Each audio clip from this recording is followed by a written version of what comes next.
Good evening, dear teacher and classmates. I'm going to talk about the language assessment principles that an assessment instrument applies. First, what is assessment?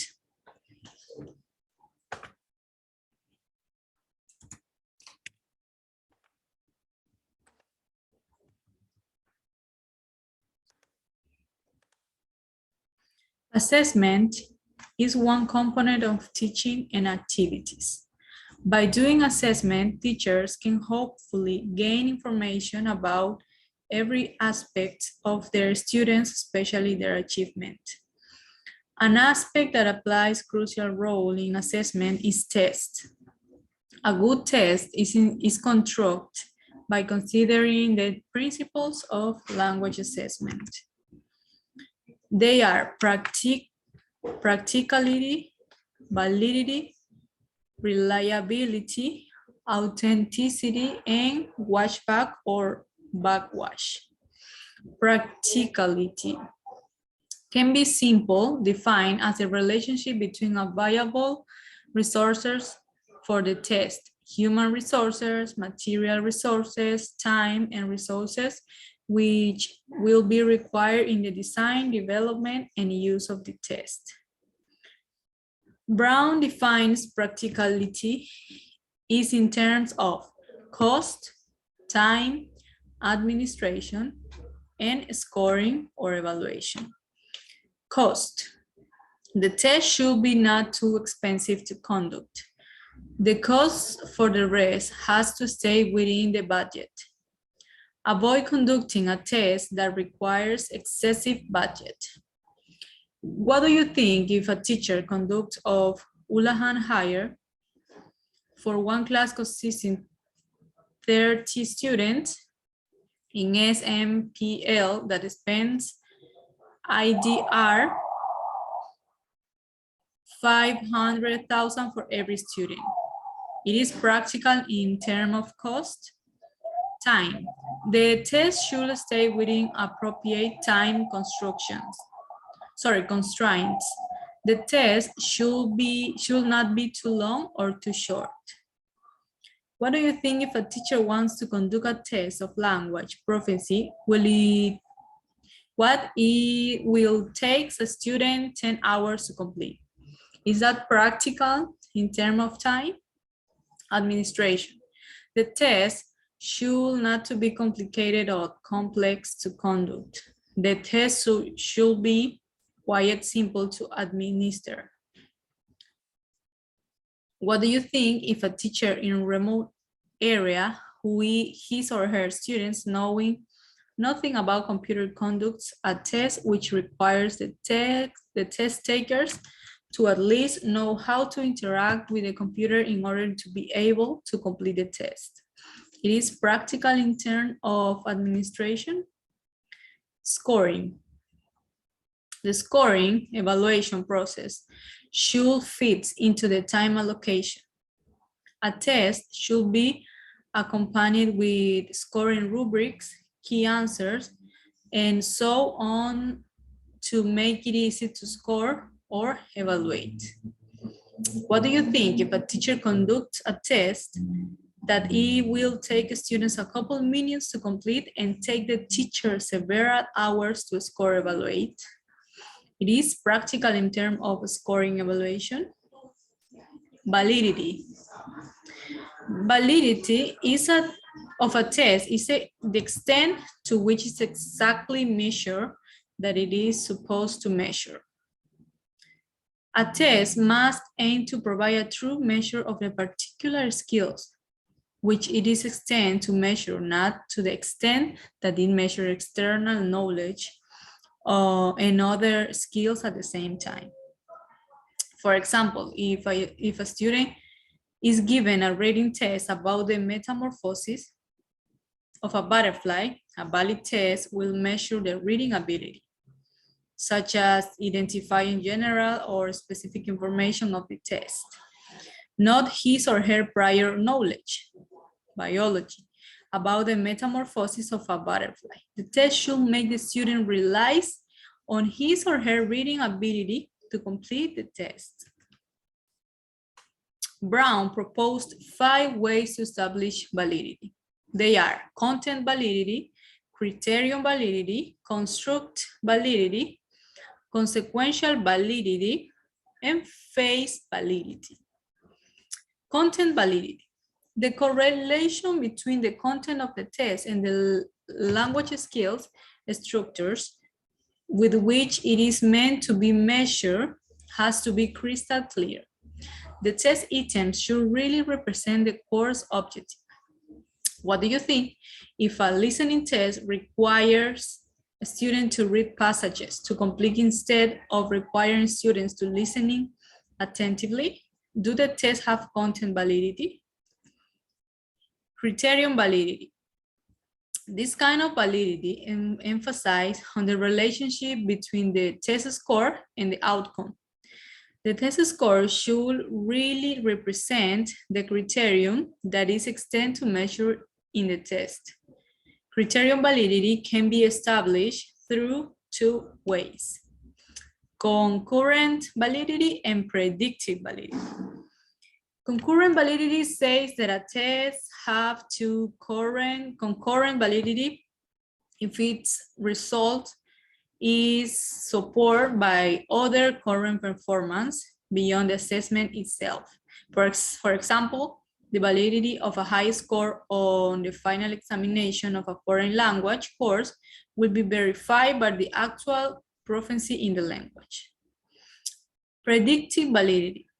The predictive validity tends to assess and predict a student's possible future success.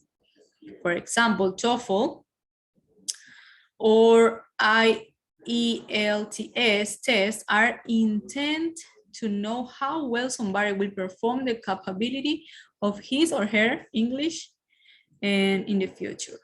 Construct validity. Construct validity refers to concepts or theories which are underlying the usage of certain ability, including language ability. Construct validity shows that the result of the test really represents the same construct, with the ability of the students, which is being measured. Consequential validity. Consequential validity to refer to the social consequences of using a particular test for a particular purpose. The use of a test is said to have consequential validity to the extent that society benefits from that use of the test. Phase validity. A test is said to have phase validity and it talks to other testers, teachers, moderators, and students if it is measures what it is supposed to measure. In a speaking test, for instance, phase validity can be shown by speaking activities as the main activities in the test. The test should focus on student activities in speaking, not anything else. The test can be judged to have phase validity by simply look at the items of the test. Note that phase validity can affect a student is doing the test. To overcome this, the test constructor has to consider this. Students will be more confident if they face a well-constructed expected format with familiar tasks. Students will be less anxious if the test is clearly doable within the allowed time limit. Students will be optimistic if the items are clear and uncomplicated. Simple. Students will find it easy to do the test if the directions are very clear. Students will be less worried if the tasks are related to their coursework. Content validity. And students will be easy if the difficulty level represent a reasonable challenge. Reliability, refers to the consistency of the scores obtained. It means that if the test is administered to the same student on different occasions with no language practice work taking place between these occasions, then it produces almost the same result. Reliability actually does not really deal with the test itself. It deals with the result of the test. The test results should be consistent. Take a look to the scores below. Which one is more reliable? Note the type of difference between the two scores for each student. Reliable falls into four key kinds. They are student, relatable, related reliable, rated reliability, test administration reliability, and test reliability. Student-related reliability. This kind of reliability refers to temporary illness, fatigue, or bad day, anxiety, and other physical or physiological factors of the students. The score obtained of the students may be not his or her actual score. The rated reliability deals with the scoring process. Factors that can affect the reliability might be human errors, subjectively and bias in scoring process. Test administration reliability. Test administration reliability concerns with the condition and situation in which the test is administered. Test reliability refers to the test itself, whether the test fits into the time constraint. Authenticity deals with the real world. Teachers should construct a test with the test items are likely to be used or applied in the real context of their life. Watchback, backwash. The term watchback is commonly used in applied linguistics. It is rarely found in dictionaries. However, the word backwash can be found in certain dictionaries and is defined as an effect that is not a direct result of something by Cambridge Advanced Learners Dictionary. In dealing with principle of language assessment, these two words somehow can be interchangeable.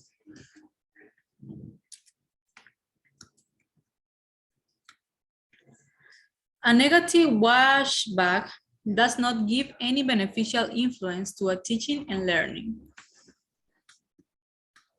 And positive watchback has beneficial influence on teaching and learning. It means teachers and students have a positive aptitude toward the examination or test and work willingly and collaboratively towards its objective.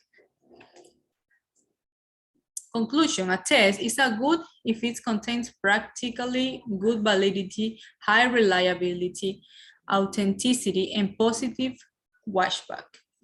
The 5 principle provides guidelines for both constructing and evaluating the test. Teachers should apply these 5 principles in constructing or evaluating tests, which will be in assessment activities. Thank you so much. Have a nice evening. Bye-bye.